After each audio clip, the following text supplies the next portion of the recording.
Hello all! Big pass லைவ்ல என்ன நடக்குதுன்னு சொல்லிட்டு பார்க்கலாம். கார்டன்ல பாகா, ஸ்ருதிகா அண்ட் சும் பேசிட்டு இருக்காங்க. அதுவும் எவிக்ஷன பத்தி தான் பேசியிருக்காங்க. ஸோ இந்த வாரம் வந்து நம்ம ஸ்ருதிகா, சும் அதுக்கப்புறம் கரண், பாகா இவங்கெல்லாம் வந்து நாமினேட் ஆயிருக்காங்க. ஸோ ஸ்ருதிகா வந்து கொஞ்சம் முன்னாடியே யோசிச்சு வச்சிருக்காங்க போல. சும் கிட்ட சொல்றாங்க, "நான் வந்து இந்த வாரம் எவிக்ட் ஆயிட்டேன்னா, எனக்கு வந்து கிட்டத்தட்ட ஒரு 10, 11 பாக்ஸ் இருக்கு. அதில ஃபுல்லாவே வந்து என்னோட திங்ஸ் தான், ட்ரெஸ் எல்லாமே இருக்கு. ஸோ அது நீ வந்து கரெக்ட்டா குடுத்து அனுப்புன்னு" சொல்லிட்டு சும் கிட்ட சொல்றாங்க. ஸோ அதுக்கு சும் சொல்றாங்க, "நீலாம் வந்து அவுட் ஆக மாட்ட. மேபி நான் அவுட் ஆவறதுக்கு சான்ஸ் இருக்கு. ஸோ நான் எவிக்ட் ஆனேன்னா, என்னோட ட்ரெஸ்ஸும் இதே மாரி கிட்டத்தட்ட 9 பாக்ஸ் கிட்ட இருக்கு.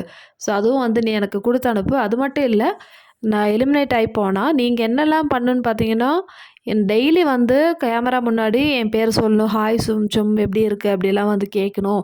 ஸோ என்கிட்ட பேசணும் நெறைய நீ. நான் வந்து லைவ்ல பார்த்துட்டுருப்பேன்னு" சொல்லிட்டு சும் சொல்றாங்க. ஸோ இந்த வாரம் எவிக்ஷன் கொஞ்சம் கிரிட்டிக்கலா தான் இருக்கும். ஸோ லாஸ்ட் 2 பொசிஷன்ல வந்து இதுவரைக்கும் கேஷிஷ் அண்ட் பகா தான் இருக்காங்க. ஸோ இவங்க 2 பேர்ல யார் எலிமினேட் ஆவாங்கன்னு சொல்லிட்டு நீங்க சொல்லுங்க. இல்லன்னா பிக் பாஸ் வேற ஏதாவது ட்விஸ்ட் வைப்பாங்களான்னு தெரியல. ஸோ ஹிந்தியில வந்து நல்லா விளையாடுறவங்கள அனுப்ப மாட்டாங்கன்னு ஒரு கான்ஃபிடென்ட் இருக்கு. ஸோ அதனால வந்து நம்ம ஸ்ருதிகாலாம் சேஃப் தான். ஸோ கேஷிஷ் கூட நல்லா விளையாடுறதுனால அவங்களும் சேஃப் ஆவறதுக்கு சான்ஸ் இருக்கு. ஸோ மோஸ்ட்லி வந்து பாகா போறதுக்கான வாய்ப்பு இருக்குன்னு சொல்லிட்டு என்னோட பர்சனல் ஒப்பீனியன். ஸோ உங்களுடைய ஒப்பீனியன் வந்து கமெண்ட்ஸில் சொல்லுங்கள். அதே மாதிரி என்னோட வீடியோ பிடிச்சிருந்தா சேனல் சப்ஸ்கிரைப் பண்ணுங்கள், ஷேர் பண்ணுங்கள்.